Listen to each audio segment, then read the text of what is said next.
Of North Korea remain high as President Trump continues to warn Kim Jong-un's regime that any aggressive act will be met with overwhelming force. This man will not get away with what he's doing, believe me. And if he utters one threat in the form of an overt threat, which, by the way, he has been uttering for years, and his family has been uttering for years, or if he does anything with respect to Guam or any place else that's an American territory or an American ally, he will truly regret it, and he will regret it fast. Earlier today, the president tweeted that military solutions are now fully in place, locked and loaded, should North Korea act unwisely. Hopefully, Kim Jong-un will find another path. Trump then retweeted the U.S. Pacific Command, which said U.S. Air Force B-1B Lancer bombers on Guam stand ready to fulfill USFK's Fight Tonight mission if called upon to do so. Meanwhile, North Korean state media has dismissed the U.S. as, quote, no more than a lump which we can beat to a jelly any time. Harry Kazianis is Director of Defense Studies at the Center for the National Interest. Jim Hansen is President of the Security Studies Group. They both join us. Harry, I think most of us accept that actually North Korea would have quite a job at beating the United States to a lump of jelly, but let's consider it the other way round. If we want to de-nuke North Korea, is that doable? Is it doable? Absolutely. The challenge is to do that, you run the risk of potentially killing millions of people. Let me just sketch out a very quick scenario. For example, let's say the president decided to weigh his military options and launch a strike. In order to do that, he would have to mass a large amount of firepower into the Asia-Pacific, which we do have there already. If he did that, he would have to fire off tons of Tomahawk missiles, bring B-2 bombers to bear, and he might be able to get a lot of those nuclear weapons. The DIA report said they might have as many as 60 nuclear weapons. The challenge here, Mark, is if he misses one nuclear weapon, I guarantee you Kim Jong-un has every reason to launch one of those weapons at Seoul, Tokyo, or Los Angeles. So I hope it does not come to that, but I think we have to think about these things and weigh them in the order of history. I'm not persuaded that if he wanted to hit Tokyo or Los Angeles, he could actually do it, Jim. But he could pretty much reliably hit the Seoul metropolitan area, which has about 25 million people in it. Mm-hmm. Well, Mark, that was my area of operations when I served in Special Forces. We studied everything about the North Korean regime, and we have a pretty good idea what he can and can't do. I think there is a tendency of people to overestimate the ability of the North Koreans to wreak as much havoc as they think they can. Most of their equipment's outdated, it's poorly maintained, their ammo is old, they don't have a lot of fuel. Not to say they can't cause a lot of damage, but the bottom line is if Trump decides to fight them, we will kill them and take them out. There's a danger that a lot of people could be in jeopardy, but Kim should never for a second believe that he will survive that situation. Well, Jim, you are Special Forces. We've been talking about fairly large-scale operations here. Is there any kind of a more pinpointed micro strike, any kind of covert operation that could actually fix this situation? That would be wonderful, but I don't think it's feasible. As Harry said, his stuff is spread out. It's spread all over the place. We couldn't be sure to hit all of it unless we go with a massive strike to take down everything.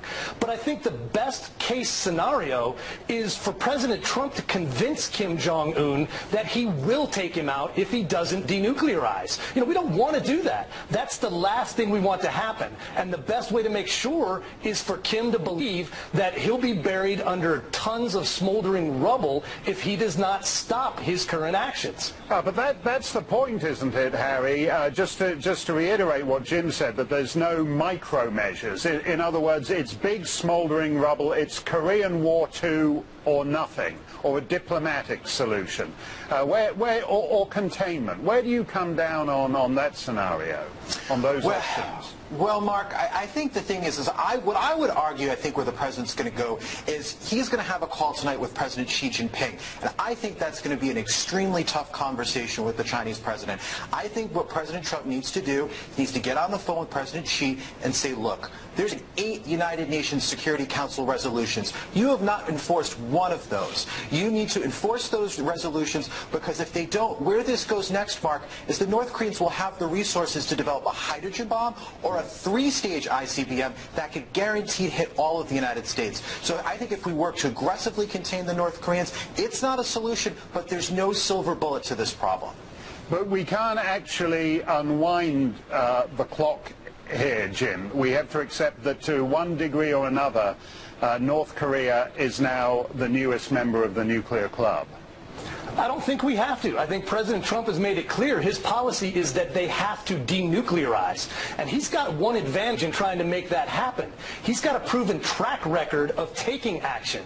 You know, Assad in Syria saw what happens, and there are over 100 ISIS fighters in Afghanistan who got returned to their component molecules by the mother of all bombs. So Kim should never for a second doubt the president's resolve in saying, get rid of your nukes or we will take you out.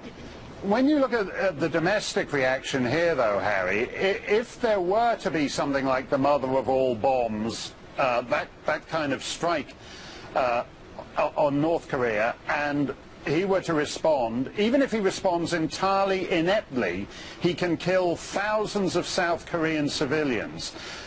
Will Donald Trump get the blame of the world for that? No, I mean, if the North Koreans retaliated and killed scores of people, I don't see how Trump could be blamed for that. I think we have to keep in mind here that this is not the president's problem in terms of how this whole crisis unwounded. The Obama administration was supposed to have pivoted to the Asia Pacific, but instead they cut the resources of the U.S. military. I mean, our own aircraft carriers can barely maintain our F-18 fighter jets. So you can't put this at the blame of the Trump administration for what's happening. Harry, Jim, thanks a lot. Susan Rice spent 4 years as President Obama's national security advisor. And during that time, the threat from North Korea only grew. Now Susan Rice is criticizing the Trump administration for trying a different strategy, while warning that a preemptive attack would be a terrible idea. What I worry about is this discussion and preparation potentially for what the administration has called preventive war or preemptive war, which would envision the United States potentially attacking North Korea in the absence of an imminent or actual threat against the United States. Deterrence makes good sense. That's very essential for us to maintain, and obviously we don't ever take off the table the threat of the use of force. But preemptive war, if one were actually thinking of executing that, would be catastrophic. Susan, I nearly walked out of the room.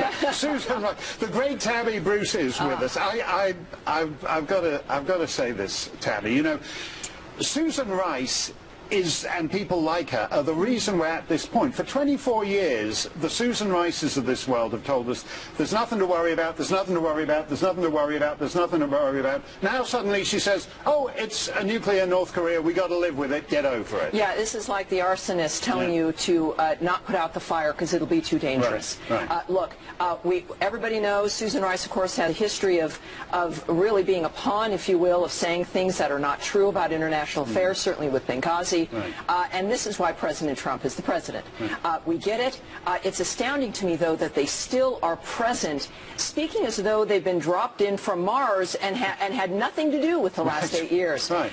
And I think, though, that the president is focused in this regard, and I understand everybody's got opinions about the nature of what's occurring here, but I can tell you this, and what had a big impact, and we know it did on President Trump, is Otto Warmbier. Right. So if we're going to be speaking about whether or not Kim Jong-un is reasonable and if we can live with a nuclear North Korea, the answer to that, of course, is no. And I think that if we remember the nature of what they did to that young man, sent him back almost as a slap in the face after they killed his brain. Right. These are crazy, maniacal, genocidal individuals who exist in a very interesting way in a sort of religious dynamic as the Islamists do, with the one family being, of course, worshipped in a religious way. And I think that there's a recognition to that when it comes to issues of death and resurrection and all of that. Yeah, they do. Otto Warmbier, just to remind people, he was a U.S. citizen who was basically questioned to death by that regime, and then, as you say, shipped back because he took a banner. He was trying to, like, getting a souvenir, and they tortured him to death. You brought up Susan Rice's record on Benghazi. Isn't the choice for the basket case states of the world, do you want to be Kim Jong-un or do you want to be Colonel Gaddafi? Colonel Gaddafi cooperated with us after the Iraq invasion. He gave up his weapons of mass destruction, and he did what the West told him to do, and for his pains he died very violently in a ditch in the bloodiest way, chased out of his presidential palace, and with his regime collapsed. If you do what Kim Jong-un does, they can't give you the Gaddafi treatment.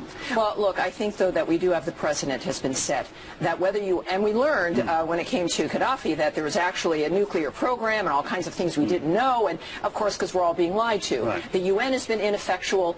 We're it. We are the premier power, and this is about not just saving ourselves, but there are 200,000 North Koreans in concentration camps in North Korea. This is a human rights issue, but we do have the precedent where we can get someone to get rid of their weapons of mass destruction, as you said. It is not unprecedented, and by the way, even if it was, this nation does unprecedented things all the time and either will convince lunatics to give up, and China's helpful now. China's actually said if North Korea strikes first, you are on your own. That is a gift, and I think that shows that they understand that Donald Trump is serious, that the American people understand what's at stake here, despite the rhetoric that we're hearing, awful rhetoric, not supporting the president, casting him as shockingly as the aggressor. No one around the world really believes that. I want to bring up something else you said recently, Tammy, because you recently wrote an article on, quote, the smug bigotry of Trump haters, where you highlight the, quote, thinly veiled contempt of those unlike society's all-knowing benefactors. And the poster boy for this behavior, of course, is Jim Costa and his cluelessness while debating Stephen Miller last week on immigration. Are we just going to bring in people from Great Britain and Australia? Jim, it's actually, I have to honestly say, I am shocked at your statement that you think that only people from Great Britain and Australia would know English. And it shows your cosmopolitan bias. And I just want to say... It's like you're trying to engineer the racial and ethnic flow of people into this country. Jim, that is one of the most outrageous, insulting, ignorant, and foolish things you've ever said. And for you, that's still a really... The notion that you think that this is a racist bill is so wrong and so insulting. Now, if your Kim Jong-un threatened to turn the United States into a lump of jelly, Jim Acosta, after Stephen Miller was through with it. Perfect example of Michael Gerson, speechwriter for President Reagan's phrase of the soft bigotry of low expectations. First, of course, there are 54 countries that have English as their primary language. That's right. But this is this dynamic where, like Acosta, even if you don't speak English, that somehow if you're disenfranchised or disadvantaged or poor, that you're just too dumb to be able to handle any kind of expectations. That is outrageous. It's what the left has always expected of people. And we see it also, of course, in the universities here. We saw, of course, a lot of bigotry coming out about West Virginia after the Trump rally on Twitter. Yes, Stu Rothenberg. Yeah, exactly. Yeah. You know, that in West Virginia, people also don't speak English and can't, make a living. The fact of the matter is, this is that from the high tower looking down on people who they just think can't handle it because they didn't go to Ivy League schools, or maybe they don't even have a college degree. But considering the condition of Washington, I think that maybe it's the college degree is the problem these days. But what's fascinating to me is that they got the election wrong last year, which you think might occasion a certain modesty in this group of people. And instead they're going around like the slightly idiotic third son of a middle European Grand Duke who doesn't actually get why the snarling peasants outside the castle gates are in a bad mood. Yeah, it is the ultimate in self-protection. connection and in disconnection. They really truly believe that Americans are just hamsters that need to be kept in the wheel, and there's no way that the hamsters actually figured out how to get out of the cage. No. That would be too shocking. So this is also why the country's a mess after 8 years. But Americans, and how much I love us, despite all of this for so long, we've decided the country is worth saving, that we don't like them because of the way what they think of us, but really we think now mostly of the country. Now it's not about partisan fights. No. We are fighting now for the future and for the country, and that's why we'll win. The hamster is off the wheel, and he's mad as hell. Out of the cage. Thanks. We were in the middle of our show last night when Congresswoman Kathleen Rice decided to call Dana Lash a domestic security threat. Dana will join us live next to respond. And with the North Korean nuclear threat looming over East Asia, the media are narrowly focused on President Trump's rhetoric. Joe Concha will join us to break down their collective myopia. All that straight ahead.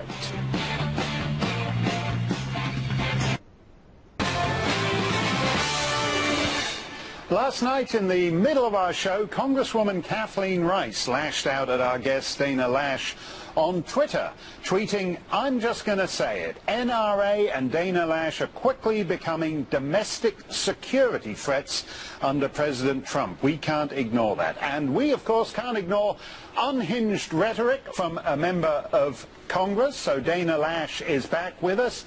Dana, I broke that news to you a couple of minutes before the show ended last night, and you weren't happy about it. Have you gotten any happier about it in the last 24 hours? Well, I'm incredibly shocked, Mark, and it's good to be with you again. And you're right. You completely actually took me by surprise with this, because I was unaware until the moment that you had said it. Look, this congressional member who sits, by the way, on the Committee for Department of Homeland Security, as well as counterterrorism and intelligence, she's got a lot of influence. I am not a domestic threat.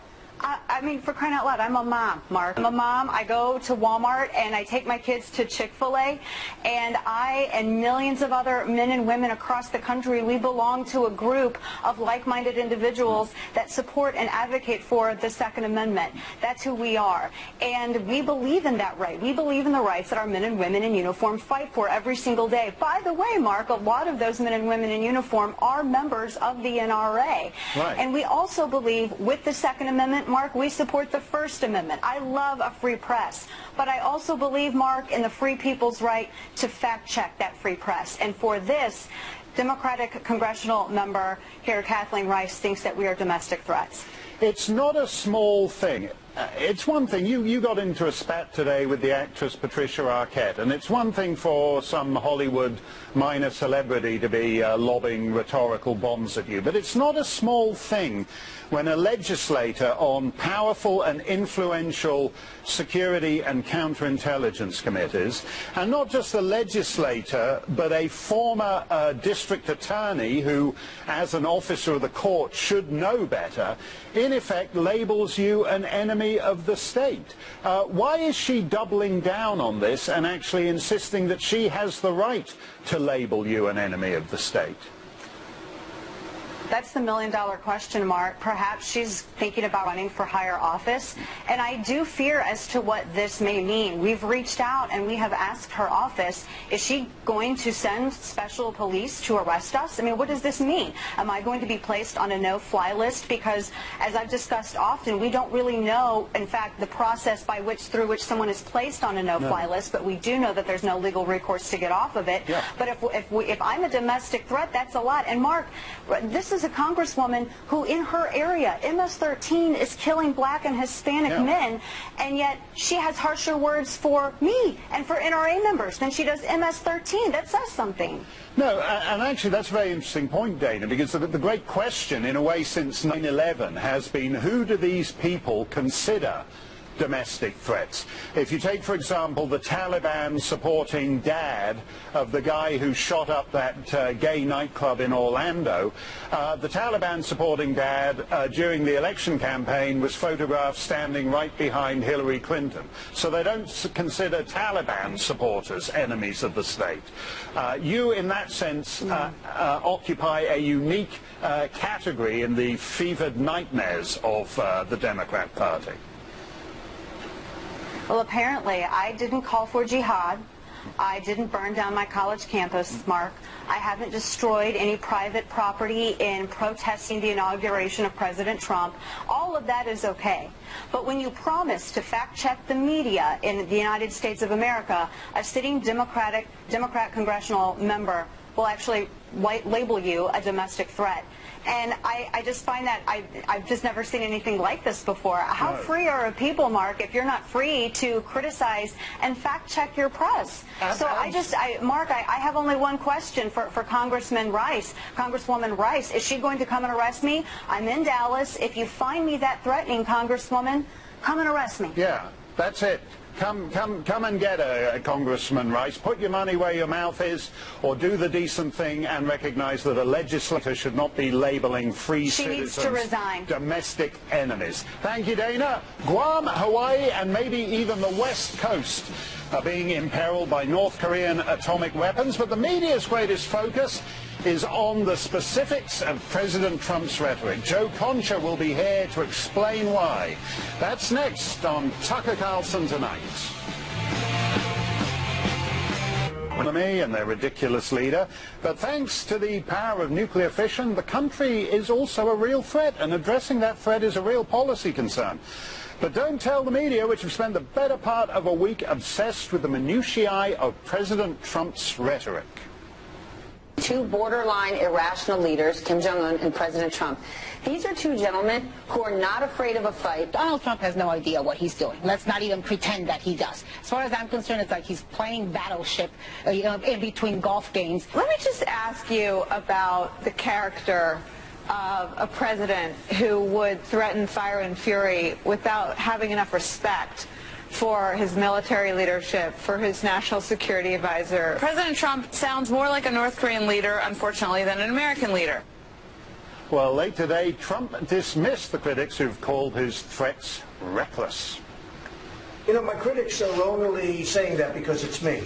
If somebody else uttered the exact same words that I uttered, they'd say, what a great statement, what a wonderful statement. They're only doing it, but I will tell you, we have tens of millions of people in this country that are so happy with what I'm saying, because they're saying finally we have a president that's sticking up for our nation and, frankly, sticking up for our friends and our allies.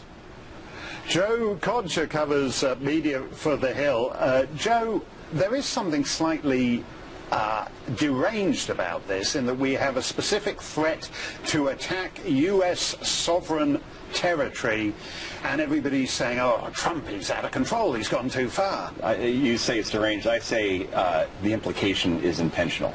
In other words, if war does break out, we're being led to believe that any conflict that happened is a result of Donald Trump taking office on January 20th. He's bombastic, and suddenly nuclear weapons just appeared in the hands of North Korea. Right. He's talking smack, and now suddenly Kim Jong-un is motivated to attack us. And what's supposed to be forgotten is the three previous administrations, whether that be Clinton, Bush, or Obama, and all the measured rhetoric that went along with it, and the failure that happened as a result of North Korea getting those nuclear weapons because of appeasement and because of measured talks. That's called the bias of omission. Donald Trump made a great point there a moment ago, the president. He says, if anybody else said what I said, you wouldn't see the criticism of it. And we have proof of it.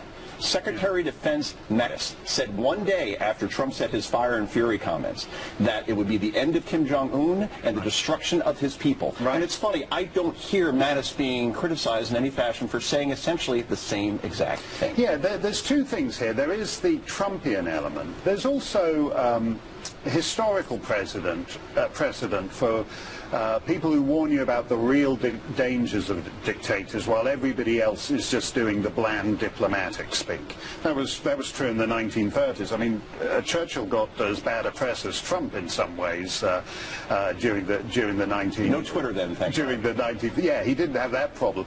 But there does seem to be an element of snobbish condescension with the Trump basis. Oh yes, there's no question about that. But here's the thing. Poll came out today when President Trump went below 40% in Rasmussen, which tends to be a little bit more favorable to him. The apocalypse was upon us. He's up to 45% in that poll now. That's 6 points in the past week. So whatever he's been saying appears to have a positive effect, particularly among his base. They like what they're hearing, and they like a president that's being tough. But we have seen some crazy tweets around this from major publications like the New York Times, the paper of record. I asked your producers to get this tweet together. They actually, and I hope America you're sitting down for this if you could read this, and if you're not sitting down, listen to my voice. This is an exact question that the New York Times is asking the country. What's a greater threat of Guam, North Korea, or climate change? I'm thinking when the mushroom cloud goes off, and it might get a little hotter at that point. Yeah, that is some serious climate change. That is one big increase in Guam's carbon footprint. No right question. there. And then you have Thomas Friedman, who I respect. I mean, he's been covering foreign policy forever. But he made a very interesting argument. He says that we should offer up a peace treaty. We should start engaging in economic trade and give the North Koreans aid. And no precedent is offered around that, around President Clinton, what he did in the late 90s, came to an agreement with the North Koreans, gave them $5 billion if they ended their nuclear ambitions. It's amazing. This is Thomas Friedman's nutty theory that no two countries with a McDonald's ever go to war with each other. And like a week after we first promulgated that, Serbia bombed Bosnia. And so this is just the latest variation on that. And the danger of this is that after North Korea, it'll be Iran, and after Iran, it'll be Sudan, and after Sudan, it'll be a couple of rinky-dink Pushtun tribes up on the Afghan border. Yeah. Exactly. I mean, where does it end once you go down there? It doesn't end, and the problem is that when we focus on rhetoric so much, we miss the stories that people want to know about. Right. Like, for instance, I had to go like 25 paragraphs into this very long story that the North Korean missiles themselves had Soviet guidance on them. Soviet tells me pre-1990. Right. That tells me they say they're not going to hit Guam, but the water around it? What, within 1,000 miles? Because it sounds like they don't have accuracy yet. So that's kind of interesting. Should we be reporting that more? Or because actually that's the interesting thing. He's not sufficiently competent to be a nuclear madman. It's like when your granny decides to be a nuclear madman after she's been on the drink for a while. That's actually a vital point. He's not good enough to be a nuclear madman. It's a good point that you bring up the drink. Because Kim Jong-un, did you know that he imports $30 million of alcohol? Yeah, no. Well, you have to import every thing there. Thanks a lot, Joe, including that knockoff Viagra they export. Really? That's what's paid for the nuclear program. Thanks, Joe. A self-described Beyonce professor is looking for a new job after celebrating John McCain's cancer diagnosis and announcing that he wanted President Trump assassinated. Up next, Tucker's going to be back to discuss that. Plus, an American newsroom showdown. We'll pit Bill and Shannon against each other in final exam. You don't want to miss this. That's all still to come on Tucker Carlson Tonight.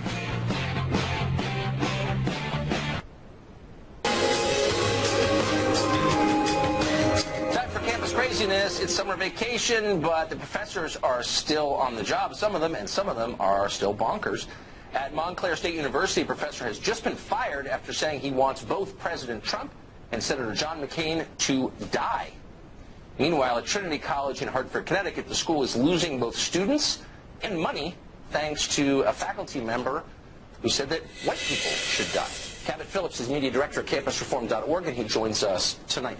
Kevin, thanks a lot for coming on. You keep track of the stuff, so we don't need to go completely crazy of following it as carefully as you do. What's going on at Montclair State? This is just another example of how, yes, professors have the right to say these outlandish things, but guess what? We, as their employers, aka taxpayers, have the right to hold them accountable. And this professor who said that Trump deserves a bullet in the head, John McCain needs to die because of his health care vote, he's now playing the victim card, saying they're restraining my academic freedom.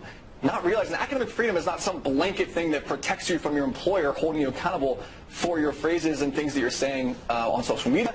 And also, it's important to remember, these are professors. These are people molding our next generation. They should be held to a higher standard than, repeating things sounding like the comment section of a Huffington Post article, okay? This is a professor we're talking about. Well, it's just dumb. I mean, there's no, you know what I mean? It's not, it's no plenty of people reach conclusions I disagree with, but, they reach provocative conclusions. They're interesting. Go die? Yeah. I mean, that's